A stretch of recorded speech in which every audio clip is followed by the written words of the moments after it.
अस्सलाम वालेकुम, this is ODA foxtrot from defence outpost. तो आज हम लोग एक काफ़ी इंटरेस्टिंग वेपन के बारे में बात करने वाले हैं। ये वेपन जो है वो कुछ ही महीने पहले सरफेस हुआ था जब पाकिस्तान एयरफोर्स के अंदर इनकी जो फ्लीट इंडक्शन सेरेमनी हुई है, जिसके अंदर नए साब 2000 एवैक्स शामिल किए गए थे। J-10Cs को इंडक्ट किया गया था, जिसमें आर्मी चीफ ने और एयर चीफ ने दोनों ने शिरकत की थी। उस टाइम पर तस्वीरों में इस नए वेपन की कुछ झलकियां हमें दिखाई दी थी और उस टाइम पर जो है उसको इतना हाईलाइट नहीं था किया। हम लोगों ने अपने हैंडल से ज़रूर इसको हाईलाइट किया था, लेकिन इसको बाद में डिस्कशन में ये वेपन नहीं रहा था इतना। लेकिन अगर इसकी इम्पोर्टेंस को देखें तो हमारे हिसाब से पाकिस्तान एयरफोर्स की एंटायर फ्लीट के अंदर ये सबसे इम्पोर्टेंट वेपन है, उस हिसाब से जैसे कि हम चैलेंजेस फेस कर रहे हैं इस रीजन के अंदर। मिसाल के तौर पर सबसे बड़ा जो इस टाइम थ्रेट है वो इंडिया की एयर डिफेंस डोमिनेंस है, जो कि तब शुरू हुआ जब इन्होंने S-400 प्रोक्योर किया रशिया से।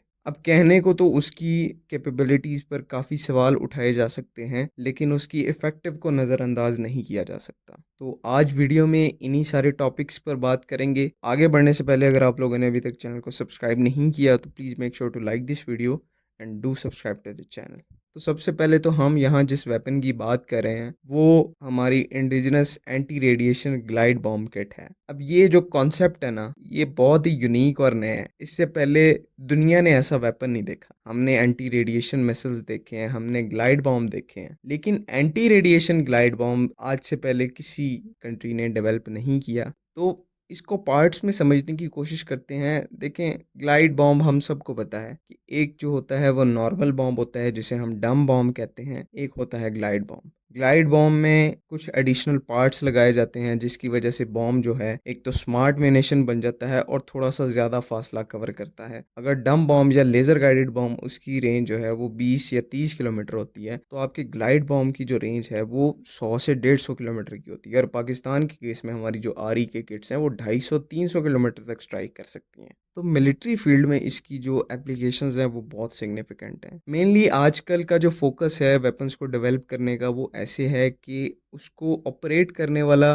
खतरे से बाहर रहे, लेकिन उसकी जो वेपन की इफेक्टिवनेस है वो पूरी रहे। अगर आप ड्रोन्स का कॉन्सेप्ट देख लें, अगर आप मिसाइल्स का कॉन्सेप्ट देख लें, तो आप सब को इसमें यही नज़र आता है कि उनको चलाने वाले की सेफ्टी का ख्याल रखा गया है और एनिमी की टोटल डिस्ट्रक्शन का उसको इंश्योर किया गया है। आप ड्रोन्स के केस में देख लें, ऑपरेटर्स एक सेफ डिस्टेंस पे होते हैं। ड्रोन को कुछ होता है तो उसका नुकसान ऑपरेटर को नहीं होता। आप air to air long range air to air missile को देख लें, एयरक्राफ्ट को प्रोटेक्ट करने के लिए लॉन्ग रेंज मिसाइल्स बनाई जा सकती हैं ताकि पायलट और एयरक्राफ्ट जो है वो सेफ डिस्टेंस पे रहे और मिसाइल जो है वो लॉन्गर डिस्टेंस तक मार सके। इसी तरह ग्लाइड बॉम्ब का भी यही मकसद होता है कि उसको जो लॉन्च करने वाला प्लेटफॉर्म है वो एक सेफ डिस्टेंस पे रहे और आपका जो बॉम्ब है वो ज़्यादा डिस्टेंस कवर करके एनिमी को स्ट्राइक करे।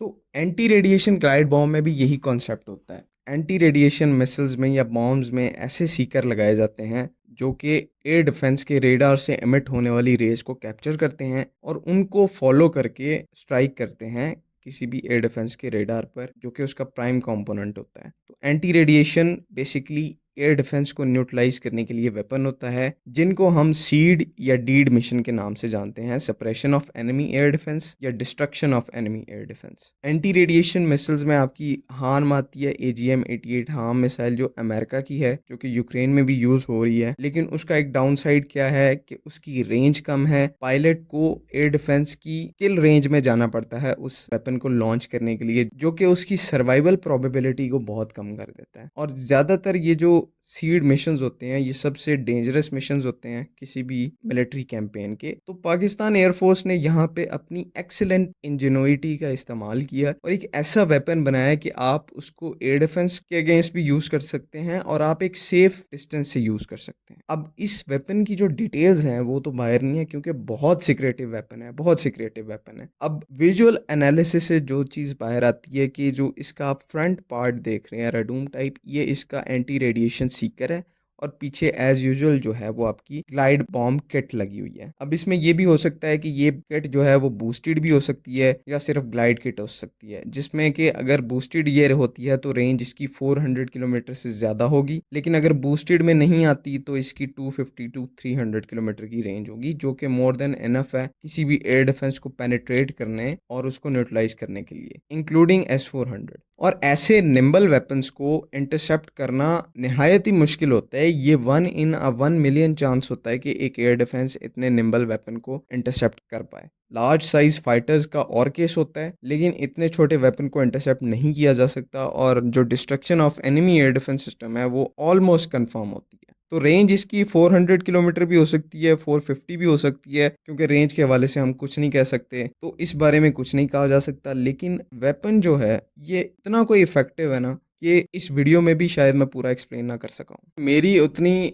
अंडरस्टैंडिंग या एक्सपर्टीज़ नहीं है कि जितनी इस वेपन की इफ़ेक्टिवनेस है। लेकिन अपने तौर पर मैंने बेस्ट कोशिश की है कि इसको आपको एक्सप्लेन किया जाए और इसकी इम्पोर्टेंस का आपको बताया जाए। तो आई होप आप लोगों को आज की जो वीडियो है वो समझ आ गई होगी। अगर कोई कन्फ्यूजन है तो आप कमेंट्स में ज़रूर पूछें। बाकी चैनल को ज़रूर सब्सक्राइब करें और अगले वीडियो में मुलाकात होती है।